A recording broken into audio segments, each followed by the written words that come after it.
Bom dia a todos. Bom dia. Olha quem está aqui na frente para falar com vocês. Muito bom dia, muita luz, muita paz a todos nós. Que Deus nos abençoe. E muito feliz de ter um tema como esse para poder comentar brevemente, fé. Tem um amigo meu, ele trabalha com uma agência e tem um slogan no trabalho dele. O slogan dele é: fé é fazer. Podia acabar aqui o que eu ia falar, né? Fé é fazer. Faz muito sentido essa atitude de fazer algo porque você acredita que aquilo vai dar certo, né? A gente tem fé, todo mundo tem fé. Se você não tiver fé, se você não acreditar, a gente nem acorda, né? Eu vou acordar para quê? Vou fazer o quê? Por quê? Para que serve comer? Para que serve descansar? Para que serve trabalhar? Então a gente precisa desenrolar isso na nossa vida. Mas a questão, essa coisa de fé é fazer, faz sentido, mas aí tem uma sequência disso que eu imagino na minha cabeça. Fé é fazer o quê? Por quê? Para quem? A fé, para mim, eu tenho muita reflexão sobre isso e eu vejo ela como um superpoder. Meu, super-herói, super-herói, super-heroína, herói. Deus deu pra gente um poder, um superpoder. A fé é um superpoder. E a gente usa esse superpoder de que jeito? Pra quê? Eu estava lembrando aqui de uma historinha, eu cresci lendo Turma da Mônica, né? Acho que muita gente aqui já leu um gibizinho da Turma da Mônica. E tinha uma das historinhas do Chico Bento, vocês conhecem o personagem, o caipira Chico Bento? O Chico Bento, em uma das historinhas, ele ganhou de uma entidade divina uma botinha que tinha asa, a botinha dele. E ele conseguia voar com essa botinha. E aí tinha um propósito para ele voar, né? Se ele ganhou essa botinha é porque ele tinha que fazer alguma coisa com ela. E ele pegou a botinha e achou muito legal poder voar. E a primeira coisa que ele fez voando foi ver um amiguinho conversando com a namoradinha dele, que é a Rosinha. E aí ele pegou e jogou terra na cabeça do amiguinho. Que ele estava lá de cima, ele viu e ele achou aquilo graça e continuou voando e viu as goiabas, que ele roubava a goiabeira do outro personagem, que é o Inholau. E ele foi lá em cima roubar as goiabas com a botinha. E aí o Inholau veio pegar ele, saiu voando e escapou com as goiabas porque ele tinha a botinha, porque ele tinha o superpoder. E ele usou para essas traquinagens. Ele estava feliz comendo goiaba e de repente caiu um raio na cabeça dele e ele ficou sem as botinhas, descalço. E ele falou: cadê? O que aconteceu? Cadê as minhas botinhas? Você não soube o que fazer com elas, eu vou entregar para quem sabe. Acabou a história. Eu era criança quando eu vi isso, mas eu lembro até hoje dessa história. Eu procurei tanto esse gibi, mas acho que eu não preciso ter ele na mão para conseguir reproduzir, né, o que ele está querendo dizer. E aí o superpoder, ele foi usado para algo que não se aproximava daquilo que a entidade maior, para a gente é Deus, estava oferecendo, né? Eu sou muito curioso, eu gosto muito de estudar, faço muita coisa por aí. E eu fiz, dos cursos que eu fiz foi um curso de filosofia, que ensina a gente a conseguir tudo que a gente quer por meio do nosso pensamento. Vocês já ouviram falar, é um instituto que chama Provida. Por aí tem muitos, né? O mundo todo. E eles ensinam a gente a conseguir tudo aquilo que a gente quer pelo meio do pensamento. E aí eu ficava pensando, eles falam isso e é verdade, pode procurar a vida de vocês. A gente consegue tudo que a gente quer. Tem alguma coisa que você quis, que você se propôs a fazer, que você não conseguiu? A gente consegue as coisas que a gente quer. O que a gente não sabe é pedir direito. E aí a gente vai conseguir aquilo que a gente quer e vai ter uma consequência. Mas que a gente consegue tudo que a gente quer, a gente consegue. Eles contam uma história lá que é muito engraçada. Uma pessoa que ela queria muito, ela queria demais um emprego novo, uma casa nova e um carro novo. E essa pessoa ganhou um trailer adaptado para vender hot dog. Porque o trailer é a casa dela, é um carro e tem serviço. Mas não era isso que ela queria. Mas ela não pediu, ela conseguiu tudo que ela queria, né? Não conseguiu? E isso, a nossa vida é assim o tempo todo. Quando fiz isso, esse curso, eu falei, cara, eu preciso usar isso. O meu pensamento vai me levar onde eu quiser, que legal. Então, eu quero fazer projetos, eu quero fazer coisas grandes, eu quero me juntar com pessoas. E aí eu tenho muitas ideias, né? E fui conversar com o Márcio. Falei, Márcio, vou fazer um projeto comigo, legal, assim, sabe? O Márcio é meu amigo, tenho certeza que vai topar. O Márcio falou não. Isso é a história de verdade da minha vida, né? Mas não com o Márcio. O Márcio falou não. Pô, mas a ideia é boa. Ô, João, eu tenho uma ideia assim, assado, eu trabalho muito, eu vou fazer acontecer, eu sei com o meu pensamento que vai dar certo. O João falou, parece legal, mas não. Eu falei, caramba, todo mundo falando não pra mim. Eu vivi essa fase da vida de eu saber que eu poderia fazer as coisas e que eu tinha que ter gente comigo, mas ninguém queria ir junto comigo. Por que ninguém queria ir junto comigo? Porque todo mundo que estava fora do meu cenário, da minha cabeça, eles viam que eu estava cego, mas eu não via.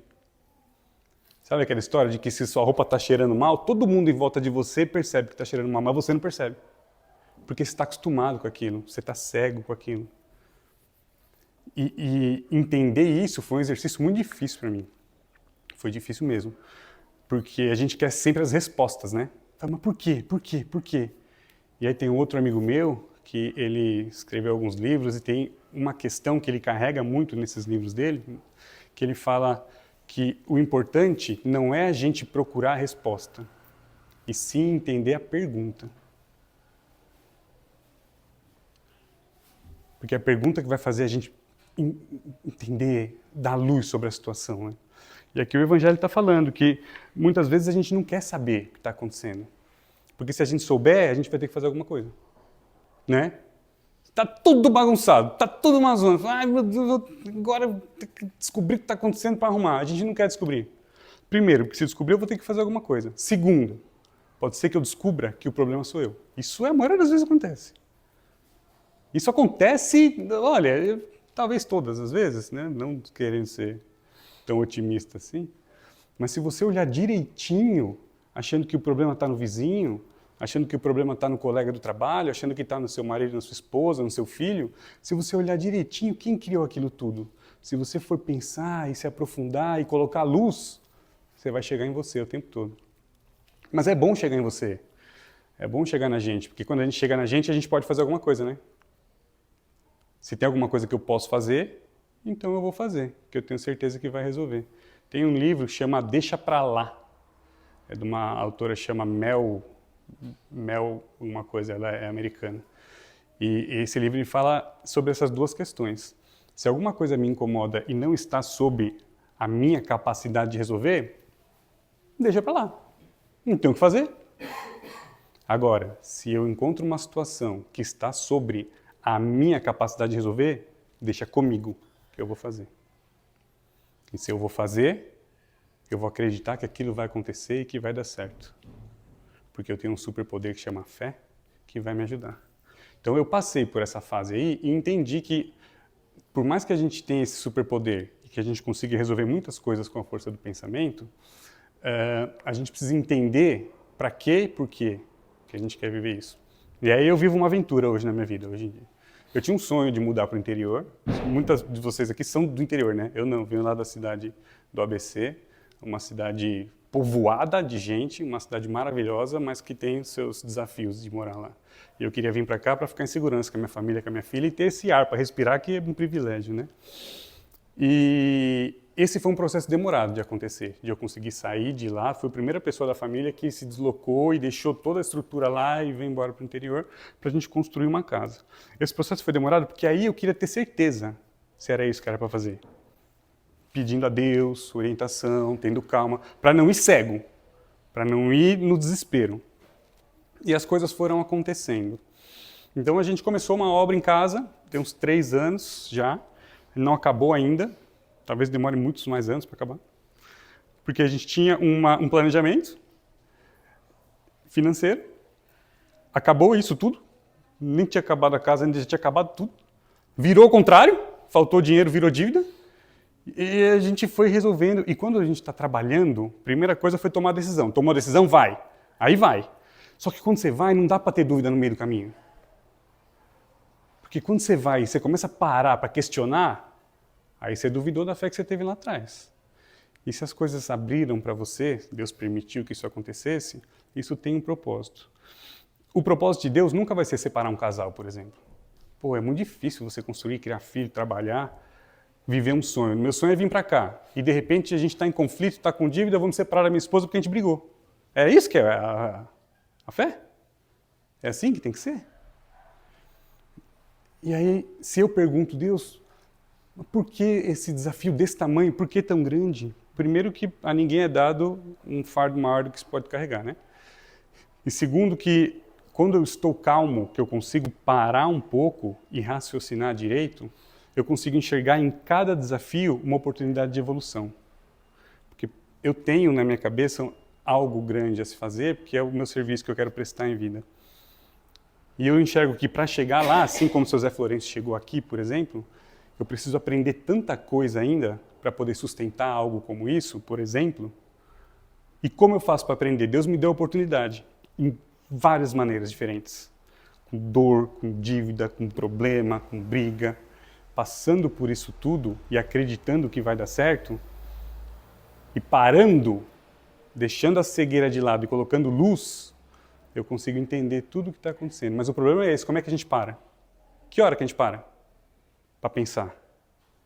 Que hora que a gente se acalma para ver se a gente não está cego e não deixou de enxergar? Que hora que a gente quer assumir que o problema é a gente? E a gente puxa para a gente para resolver. Né? Mas eu tenho muitos aprendizados que são rápidos. Assim. Eu aprendo muita coisa com uma frase. Até se vocês puderem, depois ali tem uma caixinha que sempre que eu ouço uma frase que chama atenção, eu escrevo ela e eu imprimi tudo sobre o Evangelho, ali atrás tem. Você pode passar, pegar uma fichinha que você vai ler uma frase curta. Eu aprendo tudo com frases curtas, assim, é muito engraçado. E nessas minhas andanças por aí, por exemplo, uma das coisas que eu fiz foi ficar no mosteiro budista, meditando com um monge. É muito legal fazer isso, se vocês puderem um dia. Só que uma vez eu fui trabalhar e levar um grupo de 60 pessoas para esse mosteiro. E para a gente é muito diferente, porque você levar 60 pessoas para viver uma rotina totalmente diferente, porque lá você acorda de madrugada, medita durante muito tempo, a comida é diferente, você tem que trabalhar.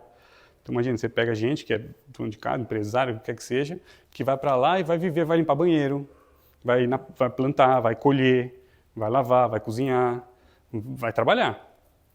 E a primeira vez que eu estava fazendo isso, participando da organização dessa imersão, e eu estava receoso, querendo deixar todo mundo confortável, querendo dar o máximo de informação para todo mundo, né?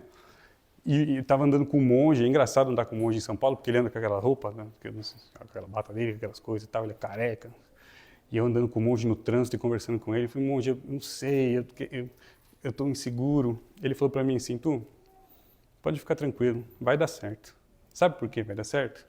Eu falei, por quê? Ele falou, porque sempre deu. Só. Para mim. E aí, depois, quando eu fui parar para pensar, eu falei, é verdade. Para mim, sempre deu. Sempre para vocês. E se você for parar para pensar, provavelmente sempre deu. Agora, o desespero do meio é opção nossa. O resultado, é claro, ele é óbvio. Então, se a gente consegue acreditar que aquilo vai funcionar, a gente vai sofrer menos. Só que aí eu estou falando de nós, né? Beleza, então eu saio daqui, entendi, resolvi. Chego em casa, a gente mora com outras pessoas, eu moro com a minha esposa, eu moro com vocês, né? Etc. E aí tem uma fé que faz a coisa acontecer. Essa aqui é a fé faz a coisa acontecer. Só que tem outra pessoa que não acredita que vai acontecer. Aí é isso aqui, ó. Uma não acredita, a outra acredita. Uma não acredita, a outra acredita. Uma não acredita. Quando você consegue fazer todo mundo junto acreditar que vai acontecer, é assim. E como que a gente faz para as pessoas acreditar que vai acontecer? Aqui o Evangelho fala também, né? Ele fala aqui sobre essa questão da compreensão, sobre essa fé inabalável, sobre essa razão face a face, sobre as coisas que são verdade e que não são. Tem gente que é pessimista porque nasceu assim. É uma qualidade, é uma característica da pessoa e é necessário isso, porque se todo mundo achar que é assim, também não é, tem que ter equilíbrio. Você precisa ter uma orientação, mas essa orientação, se ela vier de uma intuição comum, as coisas tendem a dar muito certo. Vocês podem pensar na vida de vocês, o que vocês fizeram onde 2 ou mais pessoas concordaram com o que tinha que ser feito, qual foi o resultado? Se ninguém tem dúvida, as coisas tendem a dar certo com mais facilidade. Se alguns têm dúvida e outros não, as coisas tendem a dar certo, com um pouco de dificuldade. Se ninguém acredita, está no lugar errado, né? Então, eu entendo que esse superpoder que a gente tem, a gente ainda não sabe usar. Que é a crença em Deus, que se algo está por vir ou para nós, é porque é uma ação dele, não nossa. Se Noé tivesse dúvida, que Deus falou para ele, eu vou resetar, hein? Vou parar tudo, vou começar de novo. Constrói aí o barco. Ele foi e construiu. Qual a dúvida que ele teve? Nenhuma. Quantos anos ele trabalhou? Mais de 100, conta a história. Sobe os bichos, fica o homem. Vou começar de novo. Ele não teve dúvida. E nós estamos aqui hoje. Só que hoje não vai ter um Noé só. Tem vários Noés. E ele está falando, constrói aí. Para mim, por favor. E a gente às vezes não quer ouvir. Imagina se o Zé Florencio não escuta ele. Fala, não, tem um monte de coisa para fazer. Vou ter que comprar tijolo, vou ter que comprar cimento, acompanhar a obra. Não, não, não, não, não, não, não, não. Como não? Essa aqui não é a obra nossa, é a obra de Deus. Mas o seu Zé Florencio entrega pão na praça. Ah, mas vou tirar dinheiro da onde? Nunca faltou pão e alimento, nem roupa para nenhum de nós aqui. Da onde vem? Eu não sei.